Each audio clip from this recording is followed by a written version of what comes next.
Good afternoon, Lions Nation. I hope you're all having an amazing Wednesday. Wishing each and every one of you a day filled with good health, success, and of course plenty of excitement for another great season of our Detroit Lions. Before we get started, make sure to hit that like button, subscribe to the channel if you haven't joined our community yet, and drop a Go Lions in the comments. I also want to know where you're watching from, what city and country are you in, and what's your expectation for this team this season? Now, without any further ado, let's get straight to the news. Everything changed the moment the Detroit Lions officially kicked off training camp, and before a single full practice could even begin, the organization was already making roster moves that immediately raised questions about the depth of this football team. The biggest headline is not necessarily the player who was released, but what these transactions could mean as the Lions prepare for one of the most important seasons under Dan Campbell and Brad Holmes. The Lions announced that defensive lineman Jay Tufale has been released. At the same time, Christian Izien was placed on the active non-football injury list, while a Christian Mahogany was placed on the active non-football illness list. At first glance, those designations may seem confusing because both players are now on the NFI list, but the distinction comes down to one being related to an injury and the other to an illness. The important takeaway is that neither situation is connected to an injury suffered while participating in NFL football activities. That immediately leads to the biggest question: how serious is this for Detroit? The good news is that this should not automatically be viewed as a disaster. The active NFI list functions in a way that is very similar to the physically unable to perform list, better known as the PUP list. The major difference is the origin of the injury or illness. The NFI designation is used for players who suffered injuries outside of NFL football activities or are dealing with long-term illnesses. It can also include rookies who are still recovering from injuries suffered during their college careers before entering the league. Detroit fans have seen this situation before.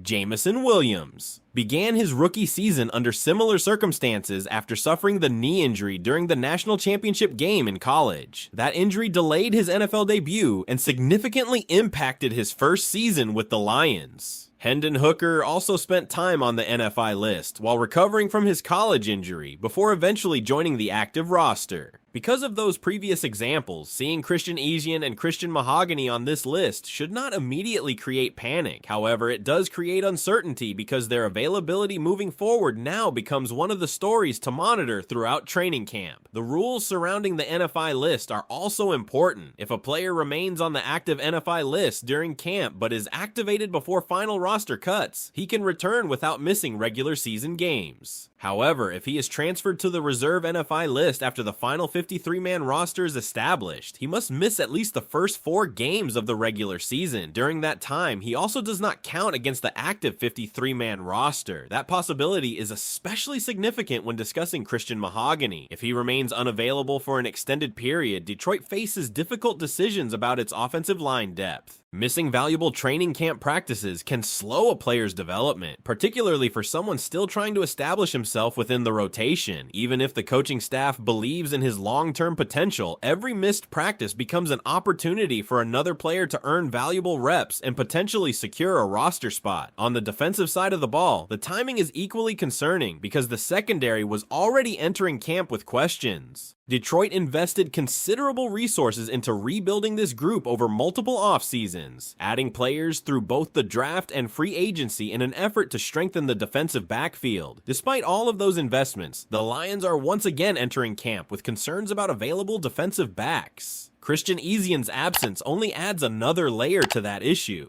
Defensive backs often provide flexibility because they can contribute at both cornerback and safety depending on the situation. Losing one of those versatile players, even temporarily, limits options as the coaching staff begins evaluating different combinations throughout camp. This creates an interesting situation for the front office. Releasing Jay Tufale also opens a roster spot, giving Detroit flexibility if they decide another position now requires immediate reinforcement. Whether that means adding another defensive back or addressing another area of concern remains to be seen, but roster construction during training camp is constantly evolving. One move often leads to another as injuries, illnesses, and player performances reshape the depth chart almost daily. These developments also place additional attention on the overall direction of the roster entering this season. Every training camp brings optimism, but it also exposes weaknesses that may not have been obvious during the offseason. Before the first padded practice has even taken place, Detroit is already adjusting personnel and dealing with unexpected unexpected absences. That is simply part of life in the NFL, but how quickly the Lions adapt could play an important role in setting the tone for the weeks ahead. At the same time, these early moves remind everyone that training camp is far more than preparation for week 1. It is where roster battles begin, where opportunities are created for overlooked players, and where difficult decisions start taking shape. Every absence means someone else receives additional snaps. Every open roster spot becomes another chance for a player fighting to make the team. The Lions now enter the next stage of camp with several important questions still unanswered. Will Christian Ezien return quickly? How long will Christian Mahogany remain unavailable? Will Detroit use the newly opened roster spot to strengthen the secondary or address another position entirely? And perhaps most importantly, are these simply routine early camp transactions, or are they the first signs that Detroit may need to make additional roster moves before the regular season even begins? What do you think these early roster moves really say about the Lions as training camp gets underway? The uncertainty surrounding these roster moves also highlights something that every NFL team faces once training camp officially begins. Availability can become just as important as talent. The Lions may have spent months building depth across the roster, but the moment players become unavailable, the coaching staff has to start adjusting practice rotations, evaluating backups, and determining who can be trusted if those absences extend into the regular season. For Christian Mahogany, the situation becomes particularly interesting because training camp is one of the most valuable periods for young offensive linemen. Every practice represents another opportunity to build chemistry with teammates, learn protections, improve technique, and convince the coaching staff that he deserves a larger role. Missing that development time is never ideal, regardless of how highly the organization views a player's long-term potential. The same applies to Christian Ezien. Training camp is when defensive backs are constantly rotating through different alignments, working at multiple positions and proving they can contribute in various packages. Versatility has become increasingly valuable in today's NFL, and defensive backs often have to demonstrate they can play both safety and corner depending on the defensive call. Every missed practice limits those evaluation opportunities. That is why these early roster decisions should not simply be viewed as paperwork. They have a direct impact on competition throughout camp. While some players are temporarily unavailable, others suddenly receive more repetitions with the first or second units. Those additional snaps can completely change the trajectory of a player's summer. The release of Jay Tafale also deserves attention because roster spots become incredibly valuable once camp begins. Every available position gives the front office flexibility to respond quickly if another need emerges. Whether Detroit ultimately decides to bring in another defensive back, reinforce another position group, or simply continue evaluating the players already on the roster, having that flexibility matters during camp. Another important point is that these NFI designations should not automatically be interpreted as season-ending developments. History has already shown that players can successfully return from this list. Jameson Williams eventually worked his way back onto the field after beginning his rookie year under similar circumstances following his college injury. Hendon Hooker also followed a similar path while recovering from the injury he suffered before entering the NFL. Those examples demonstrate why patience is important. Being placed on the active NFI list is very different from immediately losing a player for the season. The key factor will be how quickly these players recover and whether they are activated before final roster decisions are made. However, if either player remains unavailable long enough to transition from the active NFI list to the reserve NFI list, the situation changes significantly. At that point, the rules require that player to miss at least the first 4 games of the regular season. They would also not count against the 53-man roster during that period, giving Detroit additional roster flexibility, but creating an obvious challenge at their respective positions. That possibility is exactly why the Lions will be monitoring these situations closely every single day of camp. Medical updates suddenly become just as important as practice performances because they directly influence roster planning. The broader picture is that Detroit is officially entering the most competitive phase of the offseason. Training camp is where projections disappear and evaluations become reality. Every practice rep matters, every roster move matters, every injury report matters. Players fighting for starting jobs, backup backup roles or even the final roster spots understand that one opportunity can completely change their NFL future. For the coaching staff, this is also the beginning of difficult decision making. As practices continue, they'll need to determine which players are developing quickly enough, who deserves additional opportunities, and whether outside additions become necessary if certain position groups lose too much depth. Right now, there is no indication that these moves represent a major crisis for Detroit. Instead, they serve as an early reminder that NFL seasons rarely unfold exactly as planned. Before fans have even watched the first public practice, the Lions are already adapting to roster changes, evaluating depth, and preparing contingency plans. The coming days should provide much more clarity. As veterans report, practices begin and Dan Campbell addresses the media, Detroit will start revealing how the coaching staff intends to manage these early absences and whether additional roster moves are on the horizon.